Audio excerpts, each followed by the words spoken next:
Kumusta mga brad? Sa lahat nga po ng mga motor na nagsilabasan ngayon, isa talaga to sa mga nagtrending. Bukod kasi sa napakagwapo niya, may kamukha na naman siya. Ang hirap hulaan kung sino yung kamukha niya. Hindi, wow.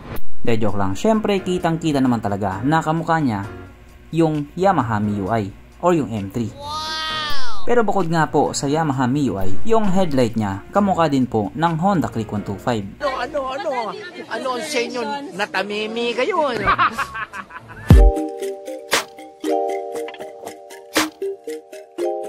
Pero syempre bago tayo magpatuloy, kung bago ka pa lamang napadpad dito sa aking walang kwentang channel, huwag ka nang subscribe.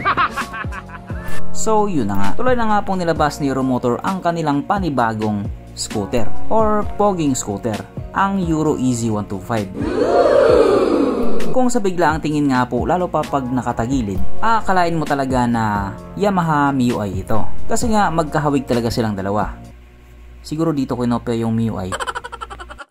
Kung ikukumpara nga po sa ibang mga copycat na scooter, masasabi din talaga natin na quality yung pagkakagawa sa kanya. Ang ganda talaga niya ang ganda nga po ng Euro Easy 125. Pero syempre kung may nagandahan, meron din pong medyo hindi nagandahan. Kasi nga daw gaya-gaya, copycat, kopya, walang originality, at marami pa nga pong ibang hindi magandang komento. Sabi nila mas maganda pa rin daw yung original. Yun nga po yung hinaing ng ilan. Siguro maiintindihan naman natin sila kung nagmamayari talaga sila ng MIUI or yung M3. Pero kung wala ka namang motor tapos ganun din yung daing mo, aba, tumigil ka, alipo nga. Kaya dahil dyan, pag-usapan na lamang natin kung ano bang meron sa motor na ito at kung gaano nga ba talaga siya kaganda. So ito nga po ang malupit na Euro Easy 125 na mayroong 125 cubic centimeter engine displacement, 4-stroke single cylinder, single overhead cam with 2 valves, carburetor type, at ito po ay naka-air cooled pa din. Panisan sa Honda Click 125. Kaso lang medyo magulo pa nga po sa ngayon kasi may mangingilan-ngilan po na nagsasabing FI daw ito. Tapos may nagsasabi din na carb type daw ito. At kung makikita nga din po natin dito sa catalog niya, tama ba catalog ba tawag dito o brochure, nakalagay po dito na carburetor type po siya. Kaya baka nga siguro carb type siya. Pero mas okay kung FI na. Pero okay din kung carb type. Bahala kayo sa buhay nyo. Kasi kahit ano pa man ang ilagay dyan, FI ba o carb type, parehas lang din naman tatakbo yan. Kaso lang may pagkakaiba lang din sa kanyang fuel consumption. Mas matipid nga talaga yung FI. Yung carb type naman, okay naman, kasi yung Mio Sportico, carb type din yun. Sinasamahan ko na lang ng prayers. Ang kanyang operation ratio 9.5:1. Pagdating naman po sa kanyang power, ito po ay merong 8.7 horsepower, 7,500 RPM, 9.5 Nm of torque at 6,000 RPM. At dahil nga po kalalabas pa lamang sa motor na ito, wala pa po tayong idea pagdating sa kanyang top speed. Pero dahil nga po nandito na yan, mabilis na yan. Ang kanyang tangkay ay kaya magkarga ng 6.5 liters fuel ng capacity na kumukonsumo naman na po ng 48 kilometers per liter. So para nga po sa isang 125cc na kumukonsumo ng ganon, baka carb type nga talaga siguro siya. Pero yung 48 kilometers per liter, matipid na po yun. Promise. Ang sukat ng kanyang gulong 70/90/14 sa harap at 80/90/14 naman sa likuran. At parehas na nga po itong naka-tubeless. Pagdating naman po sa kanyang braking system, ito po ay naka-disc brake sa harap at drum brake pa din po sa likuran. So same din po doon sa MIUI. Ang kanyang seat height, hindi po nila sinabi, pero sa tingin ko kasing taas lang din po ito ng MIUI. Piste talaga itong dila na to eh. Pero yung kanyang ground clearance nga po ay 110mm.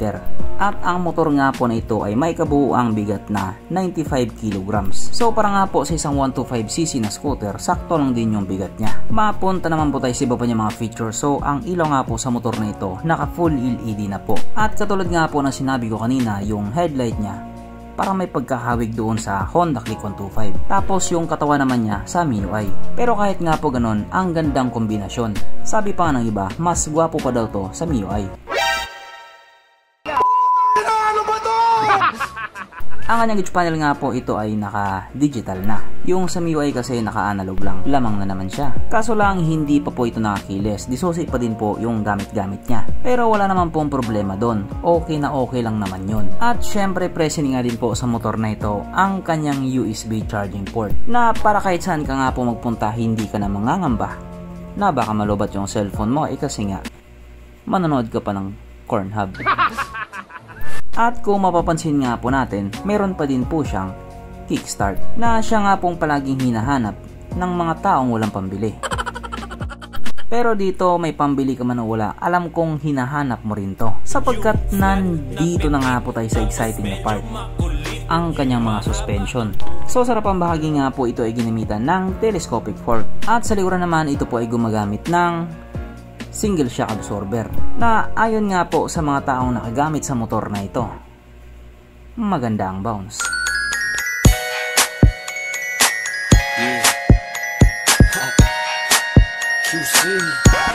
Syempre automatic na, meron pa talagang isa.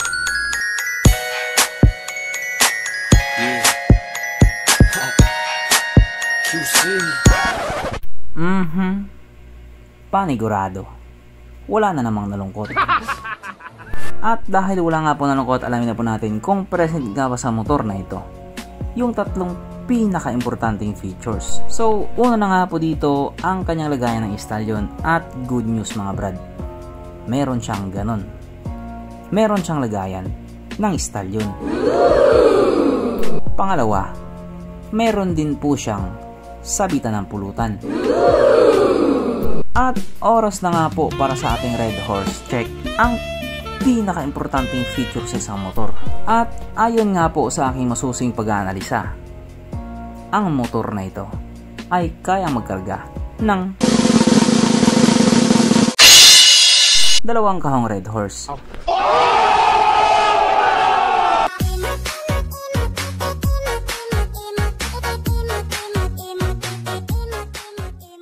So therefore ang motor na ito malinaw na malinaw, talagang highly recommended. At pagdating naman po sa presyo niya, ito nga po nagkakahalaga ng 61,900 pesos. So para nga po sa ganito kagwapong kopya na scooter, pwede na yung presyo niya. Marami na din naman ang nagpapatunay na yung Euro motor ay matibay. Kaya kung sakaling trip mo ang motor na ito, magpabili ka na sa mama mo. Pero kung allergic ka naman sa mga kopya or gaya-gaya na mga motor, doon ka na sa mga leading brand. Kasi hindi talaga ikaw yung target buyer nila. Kaya huwag ka nang umiyak. At para naman doon sa mga magtatanong kung saan ito mabibili, doon po sa mga bakery, doon po ito mabibili. Syempre doon po sa Mitsukoshi, kung saan po nabibili yung SYM, Euro Motor, Euro Kiwi, doon po kayo bibili. Alam mo naman yung Pinoy, kahit nakalagay na kung saan mabibili, magtatanong pa rin saan mabibili. Tapos kapag nilagay mo naman yung price, magtatanong pa rin, how much? O diba? Pinoy lang malakas. So hanggang dito na lang muna mga brad. Kung may gustong sabihin or gustong idagdag doon sa mga sinabi ko, mag-comment ka na lamang sa baba. Okay, bye.